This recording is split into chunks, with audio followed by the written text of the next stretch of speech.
Hello friends, welcome back to scan scholars. And आज हम single photon emission computer tomography के part 2 video पे discuss करने वाले हैं, जिसके अंदर हम इसके कुछ कंपोनेंट्स को डिस्कस करेंगे। जैसे कि इसका एक मेन कंपोनेंट होता है जिसे हम गामा कैमरा कहते हैं, एंड इसके कुछ सब कंपोनेंट्स भी होते हैं जैसे कि कॉलीमेटर हो गया, सिंटिलेशन क्रिस्टल मटेरियल हो गया, photo multiplier tube and gamma camera के सर्किट के बारे में भी हम डिस्कस करेंगे। एंड देन इसका जो मेजर कंपोनेंट होता है rotating gantry, computer system and patient table. So आज की इस वीडियो में हम इन सब पे डिस्कस करने वाले हैं। एंड जो गामा कैमरा का जो सर्किट होता है एंड इमेज फॉर्मेशन, तो इसको हम पार्ट 3 वीडियो में कंप्लीट करेंगे। ठीक है, so let's radiator with knowledge. तो सबसे पहले हम गामा कैमरा के इंट्रोडक्शन से स्टार्ट करते हैं कि एक्चुअली में गामा कैमरा होता क्या है। A gamma camera is used in nuclear medicine to capture image of radio tracer inside the body. तो ये गामा कैमरा जो है हमारे पास न्यूक्लियर मेडिसिन में इमेजिंग के लिए यूज़ की जाती है। जैसे कि गामा कैमरा एक ऐसी मशीन होती है जो हमारे न्यूक्लियर मेडिसिन में यूज़ होती है, जिसमें हम बॉडी के अंदर इंजेक्टेड रेडियो एक्टिव ट्रेसर की हेल्प से इमेज कैप्चर कर पाते हैं।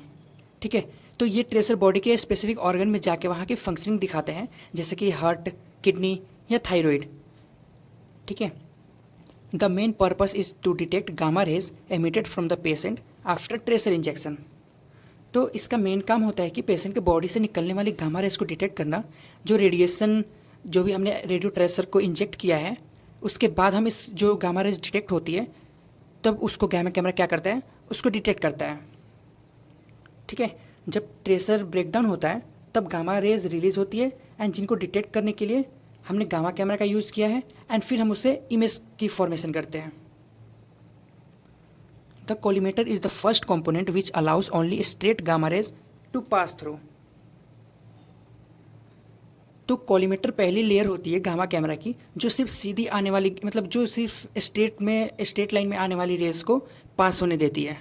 ठीक है, इससे क्या होता है कि जो भी हमारे पास ब्लड रेस फिल्टर हो जाती है एंड इमेज की शार्पनेस इंक्रीज हो जाती है। ठीक है, एंड जो कॉलीमेटर होता है वो हमारा लेड से बना होता है, जो भी जितनी भी स्कैटर्ड रेडिएशन होती है, जो भी लो एनर्जी फोटॉन्स होते हैं, उनको ये एब्जॉर्ब कर लेता है। The scintillation crystals converts gamma rays to visible light. So scintillation crystal भी एक गामा कैमरा का कंपोनेंट है। ठीक है, ये क्रिस्टल क्या करता है कि हमारे गामा रेज को विजिबल लाइट में कन्वर्ट कर देता है। ठीक है, इसमें मोस्टली हम सोडियम आयोडाइड का यूज़ करते हैं, जिसके साथ हम थोड़ा थैलियम भी ऐड करते हैं। ठीक है, PMT detect the light photons and amplify them into electrical signal। तो PM ट्यूब का फुल फॉर्म होता है फोटो मल्टीप्लायर ट्यूब। ये क्या करता है, जो भी हमारे पास से गामा रेज विजिबल लाइट में कन्वर्ट हुई है सिंटिलेशन क्रिस्टल के थ्रू, ये उस लाइट फोटोन्स को डिटेक्ट करता है एंड उसे इलेक्ट्रिकल सिग्नल में कन्वर्ट करके उसको एम्पलीफाई कर देता है। ठीक है, एंड अब हम डिस्कस करते हैं कॉलीमेटर्स के बारे में। A collimator is a lead plate with the 1000 tiny holes.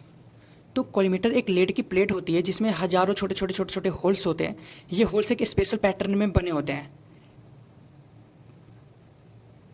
जो सिर्फ स्पेसिफिक डायरेक्शन की रेज को ही पास होने देता है। It allows only gamma rays traveling in specific direction to reach detector. तो ये सिर्फ उन गामा रेज को ही पास होने देता है जो एक फिक्स डायरेक्शन में आ रही होती है एंड डिटेक्टर तक पहुंचने के लिए। ठीक है, इससे स्कैटर्ड या रैंडम रेज फिल्टर हो जाती है, जिससे कि इमेज की ब्लरनेस भी कम हो जाती है। It helps form A clear more accurate image by blocking scattered radiation. तो स्कैटर्ड रेडिएशन को ब्लॉक करके ये एक ज़्यादा क्लियर और एक्यूरेट इमेज बनाने में हेल्प करता है। क्लियर इमेज होने से डायग्नोसिस भी बेटर होती है एंड एरर के चांसेस भी कम हो जाते हैं। It is placed directly in front of the scintillation crystal in gamma camera. तो ये गामा कैमरा में सिंटिलेशन क्रिस्टल के बिल्कुल सामने लगाया जाता है, फ्रंट में। ये प्लेसमेंट इंपॉर्टेंट है क्योंकि वहीं से जो हमारी रेज होती है क्रिस्टल तक जा पाती हैं। To reduce scatter radiation and improve image sharpness and resolution. तो स्कैटर रेडिएशन को कम करने और इमेज की शार्पनेस एंड रिजोल्यूशन बढ़ाने के लिए इसको यूज़ करते हैं कॉलीमेटर को। तो रिजोल्यूशन का मतलब होता है कि फाइन डिटेल्स को क्लियरली दिखाना, और शार्पनेस से इमेज ब्लर भी नहीं दिखती है।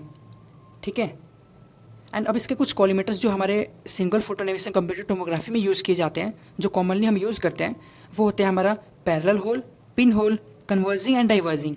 ठीक है, ये 4 टाइप्स के कॉलीमेटर्स हम मेनली यूज़ करते हैं। थोड़ा पैरेलल होल के बारे में समझते हैं। ये सबसे कॉमन टाइप एंड इसमें से क्या होता है, इसमें एक पैरेलल लाइन में स्ट्रिप्स लगी होती है जो सिर्फ स्ट्रेट लाइन वाली रेस को पास होने देता है। नॉर्मल ऑर्गन इमेजिंग में हम इसको यूज़ करते हैं। पिन होल, तो ये छोटी फील्ड ऑफ व्यू देता है, यूजुअली थायराइड जैसे स्मॉल ऑर्गन्स के लिए भी हम इसका यूज़ करते हैं। एंड नेक्स्ट है कन्वर्जिंग, ये एक सारे रेस को एक पर्टिकुलर पॉइंट पर कन्वर्ज करता है जिससे कि स्मॉल ऑब्जेक्ट को बड़ा दिखा सके। एंड नेक्स्ट है डाइवर्जिंग, तो ये इमेज को छोटा करने के लिए यूज़ होता है, जब बड़ा एरिया को व्यू लेना होता है तब हम इसका डाइवर्जिंग का यूज़ करते हैं। ठीक है। एंड अब हम बात करते हैं सिंटिलेशन क्रिस्टल के बारे में, जो कि हमारे गामा कैमरा का सबसे मेन कंपोनेंट होता है। The scintillation crystal is typically made of sodium iodide doped with thallium. तो scintillation crystal usually sodium iodide से बनता है जिसमें थैलियम मिलाया जाता है, मतलब डॉप किया जाता है। थैलियम डॉपिंग से क्रिस्टल के लाइट की आउटपुट की जो भी हमारे पास इफिशियंसी है वो इम्प्रूव हो जाती है। एंड जैसे ही गामा रेज हिट करती है तब ये अपनी इफिशियंसी को इंक्रीज़ करता है एंड देन वो हमारे लाइट फोटोन्स में उसको कन्वर्ट कर देता है। It converts incoming gamma rays into visible light photons for further detection. ये गामा रेज को विजिबल लाइट फोटोन्स में कन्वर्ट करता है ताकि आगे वो डिटेक्ट की जा सके। इस कन्वर्जन के बिना पीएमटी लाइट को सेंस नहीं कर पाएगा। ये स्टेप इमेजिन के लिए क्रूशियल स्टेप माना जाता है। ठीक है। It is placed directly behind the collimator in gamma camera. तो ये गामा कैमरा में जो भी हमने अभी कॉलीमेटर को डिस्कस किया, तो ये गामा कैमरा में कॉलीमेटर के जस्ट पीछे लगाया जाता है, जिससे कॉलीमेटर से पास हुई स्ट्रेट गामा रे सबसे पहले क्रिस्टल को हिट करती है एंड देन उसका कन्वर्टिंग जो प्रोसेस है वो हमारा gamma rays visible light photons में कन्वर्ट हो जाता है। अब नेक्स्ट है high light output and good energy resolution make for nuclear imaging. ज़्यादा लाइट आउटपुट और अच्छी एनर्जी रिजोल्यूशन न्यूक्लियर इमेजिंग के लिए परफेक्ट बनाती है इस क्रिस्टल को। ठीक है।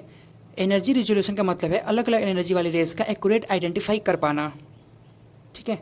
The thickness of crystal affects both sensitivity and spatial resolution. तो क्रिस्टल की थिकनेस से सेंसिटिविटी एंड स्पेशियल रिजोल्यूशन दोनों पर असर पड़ता है। थिकर क्रिस्टल, जितना ज़्यादा थिक क्रिस्टल होगा उतनी सेंसिटिविटी इसकी बढ़ती है, तो जितनी ज़्यादा इसकी सेंसिटिविटी बढ़ेगी उतनी ज़्यादा रेज डिटेक्ट होंगे, लेकिन रिजोल्यूशन थोड़ी कम हो जाती है। It must be kept dry and sealed as sodium iodide is hygroscopic.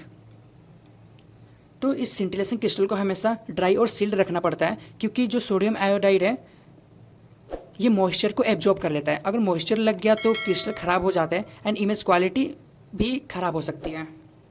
And अब हम डिस्कस करते हैं पीएम ट्यूब के बारे में, जिसे हम 40 मल्टीप्लायर ट्यूब के नाम से भी जानते हैं। PMT converts the light photons from the scintillation crystal into electrical signals. तो सबसे पहले अभी तक हमने जितनी बात करी उसमें सबसे पहले क्या हुआ कि हमने रेडियो एक्टिव ट्रेसर्स को इंजेक्ट कर दिया बॉडी के अंदर में। ठीक है। अब वो ट्रेसर्स जाएंगे हमारे उस ऑर्गन के पास, वहाँ पे क्या होंगे, वहाँ पे गामा रेज को एमिट करेंगे। फिर हमारा जो गामा कैमरा है वो हमारे बॉडी के चारों रोटेट करेगा 360 डिग्री या 180 डिग्री एंड जितने भी गामा रेज जिस एंगल से डिटेक्ट हो रहे हैं उनको डिटेक्ट करेगा। एंड फिर वो डिटेक्ट करने के बाद वो हमारे सिंटिलेशन क्रिस्टल के पास जाएगा एंड वहाँ पे वो विजिबल लाइट फोटोन्स में कन्वर्ट होगा एंड देन वो हमारे फोटो मल्टीप्लायर ट्यूब में आएगा इलेक्ट्रिकल सिग्नल में कन्वर्ट होने के लिए। तो पीएम ट्यूब का मेन रोल होता है कि वो हमारे लाइट फोटोन्स को इलेक्ट्रिकल सिग्नल में कन्वर्ट करना है, क्योंकि हम डायरेक्ट लाइट फोटोन से इमेज की फॉर्मेशन नहीं कर सकते हैं, इसलिए हमें इलेक्ट्रिक सिग्नल चाहिए होता है, जिसकी वजह से हम इलेक्ट्रिकल सिग्नल को हम with the help of computer हम इमेज में उसको रिकन्स्ट्रक्ट कर सकते हैं। So PMT converts the light photons from the scintillation crystal into electrical signals. तो पीएमटी सिंटिलेशन क्रिस्टल से आई लाइट फोटोन को इलेक्ट्रिकल सिग्नल में कन्वर्ट करता है। ये कन्वर्जन इमेजिंग के लिए बहुत इंपॉर्टेंट होता है, बिना इलेक्ट्रिकल सिग्नल के इमेज प्रोसेस नहीं हो सकती है। ठीक है। It amplifies very weak light signals into measurable electrical pulses. तो पीएमटी बहुत हल्की लाइट सिग्नल्स को भी एम्पलीफाई कर देता है ताकि उन्हें ईजिली मेजर किया जा सके। इसका काम बेसिकली वीक सिग्नल्स को स्ट्रॉन्ग बनाना होता है बिना इमेज डिस्टॉर्शन के। Detects light photons emitted by the scintillation crystal. ये उन लाइट फोटोन्स को भी डिटेक्ट करता है जो क्रिस्टल से एमिट हुए होते हैं। ठीक है। फोटो मल्टीप्लायर ट्यूब का रिस्पॉन्स बहुत फास्ट होता है, इसलिए टाइमिंग और पोजिशनिंग दोनों डिटेक्ट हो पाते हैं। Converts light photons into electrons via photo electric effect. तो ये लाइट फोटोन्स को इलेक्ट्रॉन्स में बदलने का काम हमारा फोटो इलेक्ट्रिक इफेक्ट से होता है। जब हमारा light photon photo multiplier tube के फोटो कैथोड से टकराता है तो हमारे वहाँ से इलेक्ट्रॉन्स का इजेक्शन होता है। ये बहुत ही क्वांटम लेवल का प्रोसेस है एंड देन हम इसको इलेक्ट्रिकल सिग्नल्स को कन्वर्ट कर पाते हैं।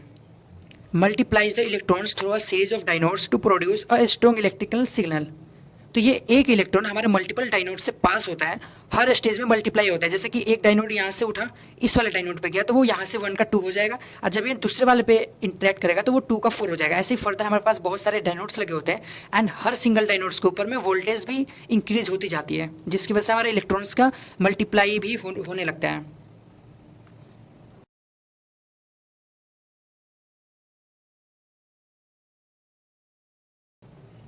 ठीक है, एंड जिससे कि हमारे पास स्ट्रॉन्ग सिग्नल मिलती है, एंड हर डाइनोड पे इलेक्ट्रॉन स्ट्राइक करता है और सबसे ज़्यादा इलेक्ट्रॉन्स को इजेक्ट करता है। ठीक है, एंड इसको एक बिल्कुल एक चैन जैसे, चैन रिएक्शन के जैसा हम इसको कंसिडर करते हैं।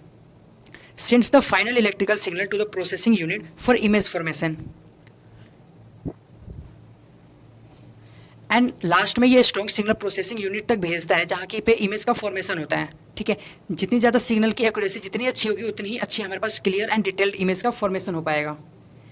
ठीक है, जो भी हमारे पास डाइनोड से जितने भी इलेक्ट्रॉन्स मल्टीप्लाई हुए हैं, वो सारे हमारे पास अभी इसके बाद इसके नेक्स्ट वीडियो में हम इसके सर्किट पे डिस्कस करेंगे। उसमें हम देखेंगे कि जो भी हमारे पास इलेक्ट्रिकल सिग्नल का कन्वर्जन हुआ है, एंड जो भी हमारे पास मल्टीप्लाई होकर डाइनोड से जितने भी इलेक्ट्रॉन्स का प्रोडक्शन हुआ है, उन सबको एम्पलीफाई कैसे होता है, इमेज की फॉर्मेशन कैसे होती है, उसके एडवांटेजेस एंड लिमिटेशन पर भी हम इसके नेक्स्ट वीडियो में डिस्कस करेंगे। ठीक है, तो आज हमने इसके कुछ कॉम्पोनेंट्स के बारे में डिस्कस किया है, एंड अब इसके नेक्स्ट वीडियो में हम इसके एम्पलीफायर एंड इसके हमारे गामा कैमरा के सर्किट एंड जो मेजर कंपोनेंट्स रह गए हैं उन पर डिस्कस करेंगे। सो आज के लिए इतना ही, अब मिलते हैं इसके नेक्स्ट वीडियो में। तब तक के लिए आप लाइक चैनल सब्सक्राइब करो, एंड समझ आया तो वाओ, नहीं आया तो रिवाइंड कर लो, और हाँ बेल आइकन को भी प्रेस कर देना ताकि नेक्स्ट वीडियो आती है आपको नोटिफिकेशन मिल जाए। सो मिलते हैं अब इसके नेक्स्ट वीडियो में, तब तक के लिए stay curious and stay smart.